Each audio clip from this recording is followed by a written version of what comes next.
back.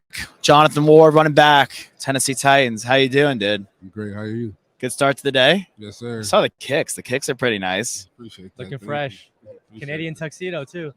Yeah. Yeah, but like it's like a grungy. It's like a Toronto tuxedo. You know, Toronto. Yeah, the Raptors. it's like a little grungier, but like the ribs. It's like if like the Canadian tuxedo went to Seattle. Type deal. Okay. They get to Toronto. I like that. I like that. Talk to us about what you got going on with the American Cancer Society, man. Being an ambassador for the American Yeah. Cancer Society, during the Crucial Catch moment, been part ambassador for 2 years now, going on 3.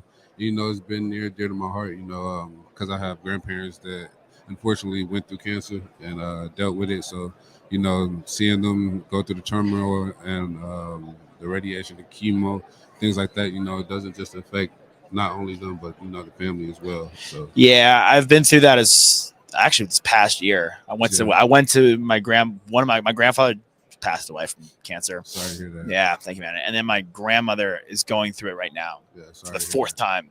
that. Yeah, prayers up for sure. Thank you, bro. And it's like crazy. You just sit there and it affects people of all ages, right? Yeah, literally, yeah. It has no age restriction. Literally, it's from babies all the way up to great grandparents. I think they found cancer does not discriminate. Yeah, I think they found a cure. Yeah, I think they found a cure though of I don't know what type of cancer it was, but I read somewhere like they're close on a certain type, which is great. But yeah, like you're saying, Nick, it doesn't discriminate. It's like what you're doing, man, is amazing, brother. Appreciate you. that. Yeah, of course, man. Well, how was the season? It was one for the books for sure. Interesting, up and down. Yeah, definitely, but ended. Couldn't write a better ending other than the Super Bowl. Yeah. But yeah, definitely. Being able to just get through the adversity and end the season on a good note, that was definitely a checkpoint in my book. Yeah. Sure. So, Well, season aside, Tennessee. mhm. What's your favorite part about living in Tennessee? The food. Oh yeah, barbecue. Yeah. What's the best barbecue spot for you? You have a go-to? It starts with an M. You gotta. Dude, there was a couple. I don't know what they're called. I was just going to say, I haven't got the names memorized. Besides Willie B's, which is like a lounge. Yeah. Willie B's, but it starts with an M though. It's like they have them all over Nashville too. Yeah. But they're pretty good though. I love the brisket, the barbecue chicken. Hey, it's gonna kill me now that I can't think of the name.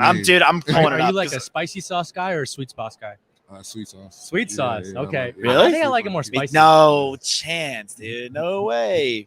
There was like one breakfast spot I went to where you sit down. It's kind of near Vanderbilt. You sit down and like it's like a group of people. It's not even. It's like if the 3 of us went, it'd be us and like all these other people that went together. Yeah, and they do the Hattie B. Well, Hattie B's the hot chicken. Bees. The hot That's the chicken. hot chicken. That's the hot They chicken. got another place out there too though, where like you can go and do like a Sunday style family dinner. Where, Oh like, yeah. You'll be like with a bunch of random people. But you sit down at like the dinner table and you pass the food to the right. I got the place in my notes as well. Dude, the place that they pass to the left and the right. Yeah. That's You get take a lot of like team meals there or what? Yeah, it's cheap. The running back cheap room enough. go over Yeah, there? for sure. You You know Derrick Henry eats a lot. Yeah, literally. So you get a good amount for a good How price. big is he? Like up like Too 8? big. Too Really? big to be playing running back, literally. You think that's? I mean, obviously not, but Yeah. you assume when you see him, you're like, nah, there's no way he's playing running back. Find it later. I mean, it was so Yeah. good. When you first saw him play, what was the biggest thing that shocked you? As quick as like as big as he is, he moves. He probably, moves. like fast. Yeah, like he has agility for sure. That's what like, I was expecting you to say. literally. Yeah, definitely. Like you would think, like okay, he's that big. You would think he's just literally just one dimensional and could just go downhill, but no, he has lateral ability He too. puts on the burners too. literally I think too. It's I think insane how fast he is. Yeah, literally. There's like yeah. a couple weeks every now and then where like the NFL does the top speed, like who Yeah. runs the fastest, and he hits it sometimes. Yeah, You're like I that man definitely moves. believe it. I Well, definitely let me believe it. throw it out to y'all. It's probably because the weight of the pads, it's just meaningless to him.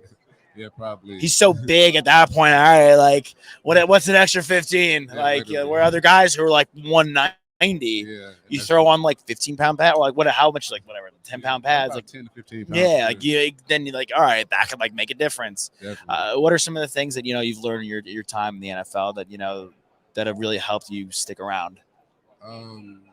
Every opportunity matters, whether you find it to be the biggest or the smallest opportunity. And by that, I mean, I'm going to say specifically more so like special teams. Okay. Some people take advantage of them and some people overlook them. But, it's it's a way that'll secure you a job in the NFL, and then that'll project you to go on later on in your career and potentially be able to play your primary position, which whatever that is, quarterback, running back, cornerback, safety, whatever that is. You just gotta stay in. Keep your foot in the door until you're able to show what you're able to produce. And What that's have you- pretty much been the biggest lesson that I've got. Yeah, what have you seen with Malik Willis? Obviously, young quarterback, raw. Mhm. But what have you seen about him that can make him a future starter of the NFL? God-given talent, just like everybody else in the NFL. I've literally been standing behind him in practice and see him make some crazy throws. Like I was like, he's whipping this way, body's trucking that way, but throwing it right on the money. And I'm like, okay, yeah, like he can play for sure. And just his willingness to just be a team player. He's young, but he's definitely vocal. Always giving off positive vibes. Yeah. Giving off motivation. Never has his head down, even in tough situations, despite criticism or whatever. He's definitely got the leadership ability. Love that. That makes a big part in the NFL. When you have a good leader, you can have a lot of troops behind you as well. Definitely. Ready to go to war. So that's the biggest thing that I see in him is definitely his leadership skills, and like I said, his God-given ability to just make some incredible throws. So, Yeah. For you, what's it like learning from a guy like Coach Vrabel? Because he played in the league for so long. I Yeah. feel like he's earned the respect of so many players around this league because he did it for so long, himself, and he's been in your shoes as an NFL player. What's it like being one of his teammates? Definitely. I feel as if it's a blessing because, like you said, every coach wasn't a player Right. at one time, and so he knows what it takes to get there. He knows what it takes to get the job done. But he also knows what it takes to be a player emotionally as well as physically. Right. So he gets us very business oriented, knowing that it's business when it's on the field, but there's also a line between that when it comes to off field issues as well. So Yeah. he's very family oriented as well. Yeah. Close knit.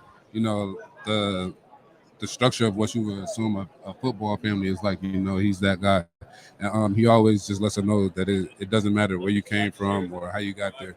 It's what you do when you're there. And I respect that the most about him because he's going to give you the opportunity if you earn it. He's an undrafted guy. Yeah, definitely. So he knows the story. Would you say there's a certain aspect of that though that rings true, like the later round picks, the 3-star guys, the undrafted guy? We went to Texas, Mhm. and we have all these 4- and 5-star guys in college, but why doesn't it work? You have all these draft picks in the NFL, but why doesn't it work? Do you think there's something about being undrafted that really just propels your work ethic? Yeah, and the stars and the rankings and stuff, those are projected early on in life too. I should say early on in your football career. Some guys are 5 stars at 14, 15 years old, and they have that expectation to carry out until you're 25, A lot of pressure 26. too. Yeah, 25, 26 years old, at 14, 15, you've only seen a handful of, the potential talent that you're going to be facing later on. And, that's hard to stay at the top for the longest, like you said, it's a lot of peer pressure to be that great guy as well. But on the back end of it, being an underdog, being an undrafted, you're always chasing the top spots. Without a doubt. So you're always hungry, you're always overlooked. But it's like once you get that chance, you pretty much exceed most expectations and you end up standing out one way or another. But, it's just however the cards are dealt, you just got to play the hand that you dealt the best. I feel that. Definitely. We Absolutely, ask man. every single guest that comes on our show this exact question, and this could be from any point in your life as a fan or as a player. What's your favorite sports memory of all time? Doesn't even have to be on the field. My favorite sports moment of all time would probably be my first home run, actually, when I was playing baseball. Yeah. Dude, How old are you? that's crazy. I was 11 years old, not 10 or 11. It was Little League, but yeah. So my grandfather, he was the reason I got into sports. And believe it or not, baseball was my best sport. I was just bored with it once I got to high school. Are you still a fan? Yeah. I'm It's still a fan. hilarious. But yeah, Lord. I hit my first home run and I went around the bases and stuff. Middle of the game, I'll run out the dugout. And my grandpa, he never got out the car to watch the game, so I ran up to the car. I'm like, "You seen that? You seen that? Like you see my home run?" He's like, "Yeah, sure enough, definitely did." So I went and got the baseball and gave it to him. And that was just one of the moments that stuck out in my life because I would kill home runs in practice, but I could never really get one in the game. Yeah. And it was the last game of the season too, and it was actually against my god brother, who's pitching, so that made Oh, it even, yeah, that made it even extra better. juice. Yeah. 'Cause he was talking crazy before the game. Do He you was like, Do you ever still get out there and take batting practice? yeah, I do. Sometimes I do. I'm not as good as I used to be. I don't think. It's fun, but knocking the rust off, I can still throw though. Pitching was my thing though for the most part. Yeah? Yeah, I was an RBI guy. Like I said, I was a big hitter in practice, but when it came to the games, I was more so RBI. But pitching and fielding was my thing. That was like my specialty. You're the second guy that said that. Miles Turner, the guy on the Pacers, the center, Yeah. same memory. I'm Yeah. like, dude, you guys are pros. That's hilarious. That's like Little League. John in the War with the American Cancer Society. Love what you're doing. We'll be rooting for you out in the field. Thanks for joining us today, man. Appreciate you guys. Appreciate you, brother.